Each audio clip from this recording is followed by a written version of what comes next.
టీడీపీలో అంతర్గత పోరు మొదలైందా అంటే అవుననే అంటున్నాయి రాజకీయ వర్గాలు. బీజేపీ, జనసేన పార్టీలతో పొత్తు వల్ల చాలామంది సీనియర్ నాయకులకు గత ఎన్నికల్లో సీటు దక్కలేదు.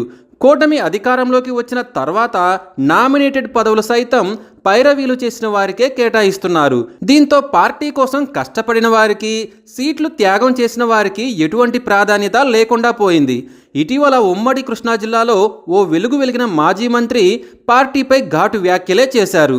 ఓ రోజున ఏ పార్టీలో ఉంటారో తెలియని వారు ఈ రోజున మాపై పెత్తనం చేస్తున్నారంటూ ఆ మాజీ మంత్రి వాపోయారు. తాజాగా పార్టీ సీనియర్ నాయకుడు యనమల రామకృష్ణుడు సైతం పార్టీపై ఆగ్రహం వ్యక్తం చేశారు.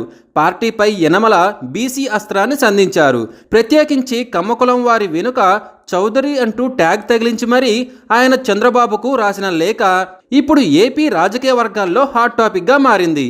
యనమల కాకినాడ పోర్టు విషయంలో బీసీలకే తీవ్ర అన్యాయం జరిగిందని, వారి భూములు తీసుకుని దశాబ్దాలుగా న్యాయం చేయడం లేదని కూటమి ప్రభుత్వానికి లేఖ రాశారు.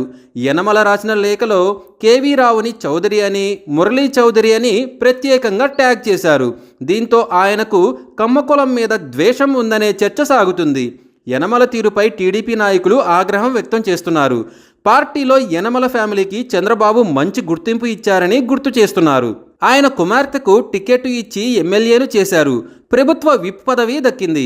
యనమలకు ఎమ్మెల్సీ పదవి ఉంది. ఆయన అల్లుడికి ఎంపీ సీటు ఇచ్చారు. వియ్యంకుడికి పదవి ఉంది. ఇలా అన్ని రకాలుగా టీడీపీలో పూర్తిగానే యనమలకు న్యాయం జరిగిందని అంటున్నారు. పార్టీ వల్ల యనమల లాభపడ్డారని, పార్టీకి ఆయన చేసిందేంటి అని ప్రశ్నిస్తున్నారు. యనమల అసంతృప్తితోనే ఈ విధంగా చేస్తున్నారని అనుకుంటున్నారు.